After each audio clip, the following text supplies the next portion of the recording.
Hi, this is doctor Mohammad Shoaib Rauf, MD and CEO Al Rauf remedies Deoband. तो आज हम आपसे बात करने जा रहे हैं सीबोरिक डर्मेटाइटिस। हेयर फॉल का सबसे बड़ा जो कॉज़ है वो आज की डेट में सीबोरिक डर्मेटाइटिस है।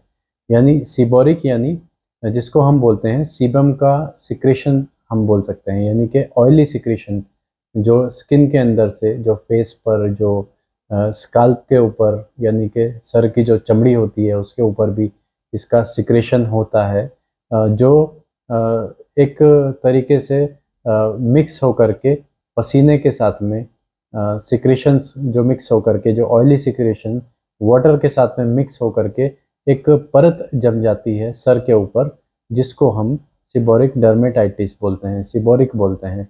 डर्मेटाइटिस को हम ऐसे एक तरीके से बोल सकते हैं कि डर्मा यानी स्किन और टाइटिस यानी इन्फ्लामेशन, इन्फ्लामेशन ऑफ स्किन। तो स्किन के इन्फ्लामेशन को हम डर्मेटाइटिस बोलते हैं। तो इसी तरीके से इसका जो पूरा नाम है वो सीबोरिक डर्मेटाइटिस बोल दिया जाता है। तो सीबोरिक डर्मेटाइटिस असल है क्या? जैसे कि मैंने आपको बताया कि ऑयल और वाटर या पसीने का जो कॉम्बिनेशन है उससे मिलकर के एक हार्ड लेयर जम जाती है, जिसको हम सीबोरिक डर्मेटाइटिस बोलते हैं। इसकी वजह से कुछ इन्फेक्शंस पैदा हो जाते हैं, कुछ इन्फेस्टेशंस पैदा हो जाती हैं, जिससे स्काल्प के ऊपर इरिटेशन होने लगती है, इचिंग आती है, रूसी सी जमा हो जाती है। तो इसको कैसे हम ठीक करेंगे, ये हमने सबसे पहले तो ये जानेंगे कि इसके होने के असबाब क्या-क्या हैं। तो सबसे पहले हम ये देखेंगे कि जैसे कि हम देखते हैं आजकल आज के दौर में ख़ास तौर पे हिंदुस्तान में, इंडिया में जो है ऑयल का इस्तेमाल हम लोग बहुत ज़्यादा करते हैं। हालाँकि जिनके सिक्रेशंस जो ऑयली सिक्रेशंस वाले लोग हैं, जिनको पहले से ही स्किन के अंदर ऑयली सिक्रेशंस होते हैं, फेस पर ऑयल आता है, स्कैल्प के ऊपर ऑयल आता है या स्किन के ऊपर ऑयल आता है, तो उनको तो ऑयल्स का इस्तेमाल बिल्कुल करना ही नहीं चाहिए।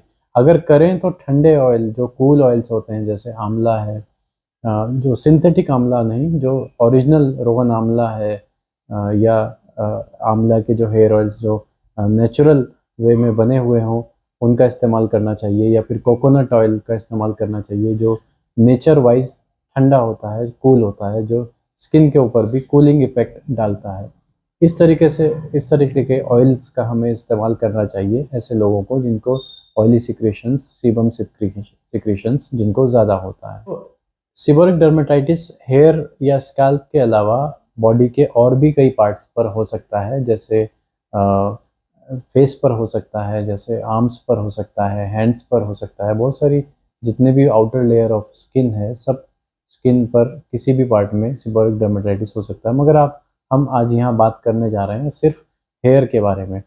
तो आइए जानते हैं कि इसके हमने देख लिया कि कॉजेज़ क्या-क्या होते हैं, तो उसको हमने जाना कि असबाब से किस तरीके से उसको फ्री किया जाए, सीबोरिक डर्मेटाइटिस को होने से कैसे रोका जाए या होता क्यों है वो हमने जान लिया। अब देखेंगे कि इसका ट्रीटमेंट हम किस तरीके से पॉसिबल है, किस तरीके से इसको हम ट्रीट कर सकते हैं।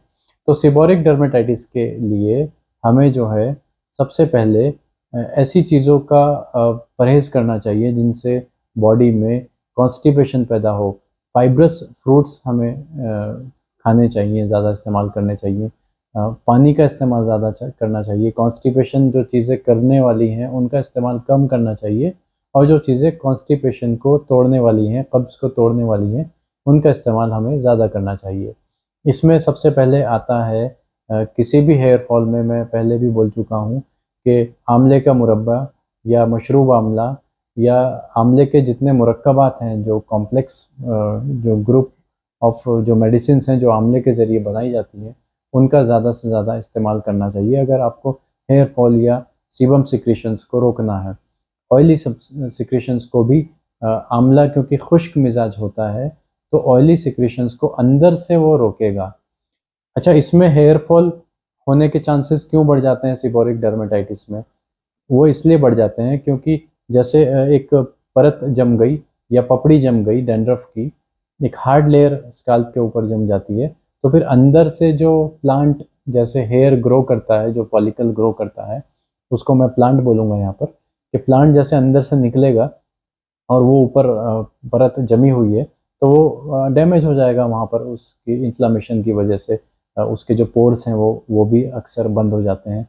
स्किन की इम्यूनिटी डैमेज हो जाए, स्किन की इम्यूनिटी ख़त्म हो जाती है, स्किन की इम्यूनिटी बहुत लो रह जाती है। स्किन के अंदर जैसे बुढ़ापे में स्किन जो झुर्रियाँ पड़ जाती हैं, वैसे स्काल्प के ऊपर स्किन के अंदर झुर्रियाँ पड़ने लगती हैं, सिर्फ इसी सीबोरिक डर्मेटाइटिस के क्रॉनिक हो जाने की वजह से, लंबे वक्त तक इस बीमारी के रहने की वजह से।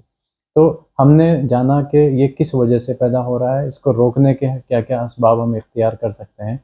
अब आइए जानते हैं इसके ट्रीटमेंट को हम कैसे प्लान कर सकते हैं, इसके ट्रीटमेंट को हम लेकर चल सकते हैं। सबसे पहले इसमें मैं आपको सलाह देना चाहूँगा कि किसी अच्छे डर्मेटोलॉजिस्ट से कंसल्ट करें कि अगर आपके पास में कोई डर्मेटोलॉजिस्ट है या नहीं है तो तलाश करके उसको बताएं और उसका इलाज करें। अगर आप इसको नेचुरोपैथी से या नेचुरल वे में इसको ठीक करना चाहें तो उसके लिए मैंने आपको बताया कि जैसे आंवले का मुरब्बे का इस्तेमाल कर सकते हैं, रोगन जो आंवला है, ऑयल्स का इस्तेमाल ना करें तो ज़्यादा बेहतर है, बहुत कम इस्तेमाल करें। अगर कभी मजबूरन रफनेस के लिए थोड़ा बहुत करना पड़ जाए तो रात में मसाज करें ऑयल की, कूल ऑयल्स जितने होते हैं, और सुबह में उसको उठकर वॉश कर लें। और ख़ास तौर से ये जो मस्टर्ड ऑयल, रोगन बादाम, जो रोगन तिलों का तेल जिसको हम बोलते हैं, जो गरम ऑयल होते हैं, इनकी मसाज जो लोग करते हैं उससे गर्मी और ज़्यादा स्कैल्प के अंदर से निकलने लगती है, जिससे इन्फ्लामेशन बढ़ने के चांसेस, इन्फ्लामेशन बढ़ जाता है काफ़ी हद तक। तो इनको ना करें। ये भी एक ट्रीटमेंट का हिस्सा है, परहेज़ करना, परहेज़ भी ट्रीटमेंट का एक बहुत बड़ा हिस्सा होता है। इसके अलावा हम इसमें कुछ मेडिकेटेड शैम्पूज़ का यूज़ कर सकते हैं, जैसे तारकोल शैम्पू आता है, या सर्टाकोनाज़ोल शैम्पू, या कीटोकोनाज़ोल। कई मर्तबा हम इसको एज़ ए एंटी फंगल भी ट्रीट करना पड़ जाता है, या एंटी बैक्टीरियल भी ट्रीट करना पड़ता है। वो देख कर के बता पाते हैं मरीज़ को कि इसकी क्या कंडीशन है, इसको एंटी फंगल की ज़रूरत है या एंटी बैक्टीरियल की ज़रूरत है, या कभी-कभी स्टेरॉइड से भी ट्रीट करना पड़ जाता है, जो कि सिर्फ़ एक डर्मेटोलॉजिस्ट का काम है। बहरहाल इसमें हम अगर नेचुरल वे से उसको हम ट्रीट करेंगे तो बहुत सारे ऑर्गेनिक शैम्पूज़ भी आते हैं मार्केट में। जैसे हमारा रेन फॉरेस्ट शैम्पू आता है, तो उसको डेली यूज़ करने के बाद सीबोरिक डर्मेटाइटिस से हम उसको मर्ज़ को होने से रोक सकते हैं, या उसको प्रिवेंट कर सकते हैं, स्टॉप कर सकते हैं। तो इसके अलावा कुछ मैंने जैसे आपको बताया मेडिकेटेड शैम्पूज़ हैं। इसके अलावा anti fungal tablets, medicines, capsules का यूज़ करके इसको रोका जा सकता है, जो कि सिर्फ एक डॉक्टर के प्रेस्क्रिप्शन से होना चाहिए। इसके अलावा होम्योपैथिक की अगर बात करें तो होम्योपैथिक में थूजा 200 या आर्निका 200 या 30 पावर की यूज़ करके 5 ड्रॉप्स बीडी की डोज में with cup of water direct इस्तेमाल करके भी इस परत को ख़त्म किया जा सकता है अलोंग विद शैम्पू, क्योंकि लोकली सफाई के लिए शैम्पू का इस्तेमाल करना बहुत ज़रूरी होता है।